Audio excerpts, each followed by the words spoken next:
आज की इस कहानी में हम एक ऐसी जबरदस्त और मजेदार घटना पर बात करने वाले हैं जिसे सुनकर किसी के भी चेहरे पर मुस्कान आ जाए। ये कहानी है सीतापुर गांव की पुरानी जेल में बंद दो कैदियों गब्बर और वीरू की। इन्होंने जेल की सलाखों के पीछे एक ऐसी शानदार कुकिंग हाइस्ट यानी पकाने की चोरी की कोशिश की जो सिर्फ एक किस्सा नहीं है बल्कि कमाल के जुगाड़ और इंसानी जज्बातों का एक बेहतरीन उदाहरण है। चलिए सीधे कहानी में चलते हैं।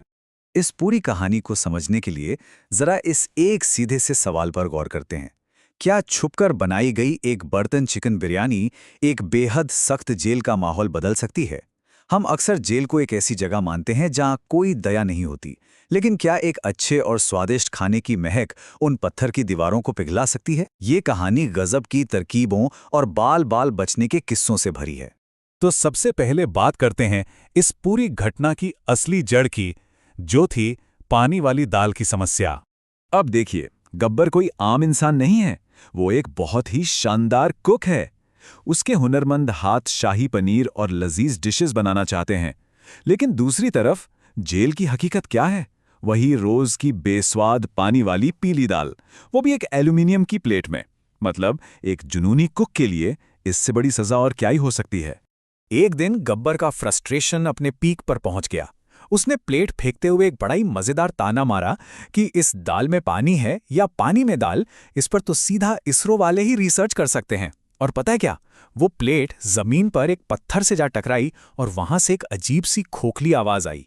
असल में वो कोई आम फर्श नहीं था, वो उनके सेल के ठीक नीचे मौजूद अंग्रेजों के जमाने के एक पुराने स्टोर रूम का रास्ता था। और बस यहीं से शुरुआत होती है सीक्रेट किचन की खोज की। इस प्लान को जिस तरह अंजाम दिया गया वो किसी कॉमेडी फिल्म से कम नहीं है। गब्बर और उसका डरा हुआ सेलमेट वीरू दोनों रात भर सिर्फ एक चम्मच और टूटे हुए मग्गे से फर्श खोदते रहे। अब सवाल था कि इतनी सारी मिट्टी कहाँ छुपाएं? तो इन्होंने सारी मिट्टी अपनी पैंट के अंदर भर ली और अगली सुबह जब ग्राउंड में जाने की बारी आई तो मिट्टी को गिरने से रोकने के लिए दोनों पैर चौड़े करके बिल्कुल एक पेंगुइन की तरह चलने लगे। जाहिर है ये नज़ारा बहुत ही अजीब था। अब इस पेंगुइन वॉक को सख्त हवलदार पिंटू ने देख लिया। जैसे ही उसने टोका, गब्बर की हाजिर जवाबी काम कर गई। उसने तुरंत सारा इल्जाम जेल की उस बेस्वाद दाल पर डाल दिया। उसने बड़ी ही सीरियस शक्ल बनाकर कहा कि उस दाल की वजह से वीरू को भयंकर लूज मोशन हो गए हैं। ये सुनते ही हवलदार को इतनी घिन आई कि उसने बिना कोई तलाशी लिए ही दोनों को वहां से जाने दिया। रास्ता तो बन गया, लेकिन अब आता है अगला बड़ा चैलेंज, चिकन की स्मगलिंग। बिना कच्चे सामान के बिरयानी कैसे बनती? तो उन्होंने जेल के अंदर ही एक गजब का जुगाड़ बिठाया।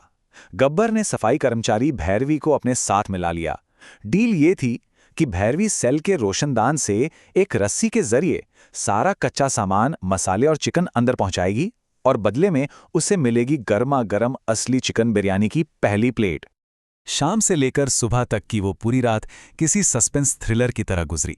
भैरवी को राजी करने से लेकर आधी रात को बिल्ली से लड़ने और फिर धुएं के अलार्म तक हर घंटे एक नई मुसीबत उनका इंतजार कर रही थी। एक छोटे से सेल के अंदर ये सब करना कोई आसान काम नहीं था। आधी रात को स्मगलिंग के दौरान तो हद ही हो गई। चिकन के पैकेट पर एक काली बिल्ली ने झपट्टा मार दिया और गब्बर को लिटरली अपने चिकन के लिए उस बिल्ली से रस्साकशी करनी पड़ी। इस शोर से हवलदार पिंटू जाग गया, लेकिन यहां भी गब्बर का दिमाग रॉकेट की तरह चला। उसने खुद जोर जोर से बिल्ली की म्याऊं म्याऊं आवाज निकाली और पिंटू को यकीन दिला दिया कि सेल में कोई बिल्ली भूत आ गया है।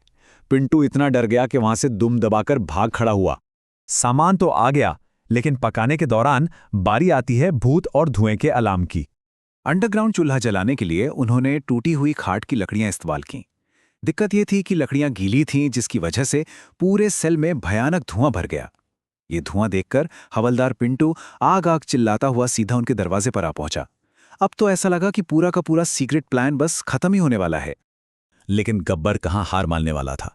जैसे ही पिंटू दरवाजे पर आया, गब्बर ने तुरंत उस गड्ढे पर कंबल डाला और एक तांत्रिक की तरह बैठ गया। उसने एक और गजब का बेतुका बहाना बनाया कि उसे सपने में एक जलपरी भूत दिखी थी और वो उसी की शांति के लिए कुछ देसी जड़ी बूटियां जला रहा है। और यकीन मानिए, इस सीधे साधे हवलदार ने इस हास्यास्पद बात पर भी यकीन कर लिया और डर के मारे फिर से भाग गया।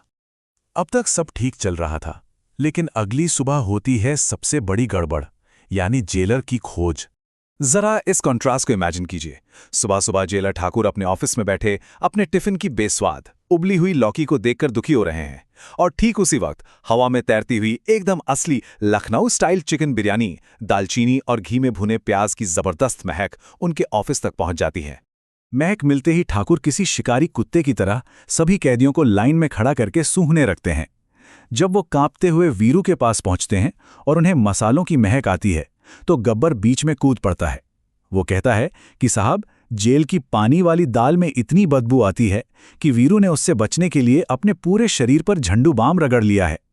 मतलब बहाने बनाने में गब्बर का कोई मुकाबला ही नहीं था। लेकिन सस्पेंस तब अपने पीक पर पहुंचता है जब ठाकुर का पैर गलती से उसी ढीले पत्थर पर पड़ जाता है। वो कंबल हटाते हैं, सीढ़ियां देखते हैं और तुरंत अपनी बंदूक निकाल लेते हैं। वो सीधा गब्बर और वीरू को आतंकवाद और अंडरग्राउंड सुरंग बनाने के गंभीर आरोप में फंसाने की धमकी देते हैं। क्या एक बिरयानी के लिए अब इन्हें उम्र कैद होगी?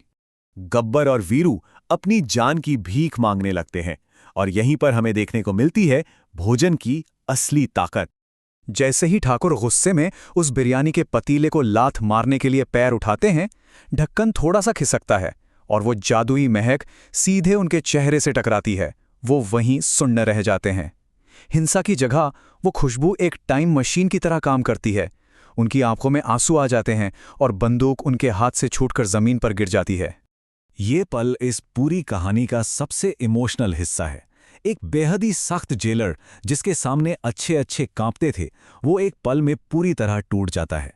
ठाकुर रुंधे हुए गले से बताते हैं कि 30 साल पहले जब उनकी सब इंस्पेक्टर की नौकरी लगी थी, तब उनकी मां ने बिल्कुल ऐसी ही खुशबू वाली बिरयानी बनाई थी, और मां के गुजरने के बाद उन्होंने कभी वो महक महसूस ही नहीं की। इस एक पल ने उस पूरे तनाव भरे माहौल को पूरी तरह बदल कर रख दिया। माहौल की नज़ाकत को समझते हुए गब्बर बड़े ही सम्मान से एक साफ पत्ते पर ठाकुर को चिकन का एक बड़ा सा लेग पीस परोसता है, जैसे वो एक बेटे का प्यार पेश कर रहा हो। सहानुभूति सब कुछ अपने कब्जे में ले लेती है। जेलर ठाकुर न सिर्फ उन दोनों को माफ कर देते हैं, बल्कि हवलदार पिंटू को नीचे प्लेटें लाने का ऑर्डर देते हैं ताकि सब मिलकर इस दावत का मजा ले सकें। और हाँ, गब्बर को ऑफिशियल जेल का बावर्ची भी घोषित कर दिया जाता है। इस पूरी घटना का सबसे बड़ा और खूबसूरत सबक यही है, सजा और डर शायद किसी इंसान को कंट्रोल कर लें, लेकिन प्यार, अपनापन और एक साथ बैठकर खाया गया अच्छा खाना नफरत की सबसे बड़ी दीवारों को भी गिरा सकता है। सच्चा सुधार सख्त अनुशासन से नहीं, बल्कि एक दूसरे से इंसानी स्तर पर जुड़ने से आता है। चलिए आज की इस चर्चा को इसी विचारोत्तेजक सोच के साथ खत्म करते हैं। अगर एक साधारण सा लेकिन प्यार से बना खाना एक ठंडी और सख्त जेल में भी गर्माहट ला सकता है, तो जरा सोचिए, थोड़ा सा जुगाड़ और थोड़ी सी सहानुभूति हमारे अपने जीवन की कठोर परिस्थितियों को कैसे बदल सकती है। उम्मीद है ये मजेदार सफर और इसका मैसेज आपको हमेशा याद रहेगा। मिलते हैं अगली बार।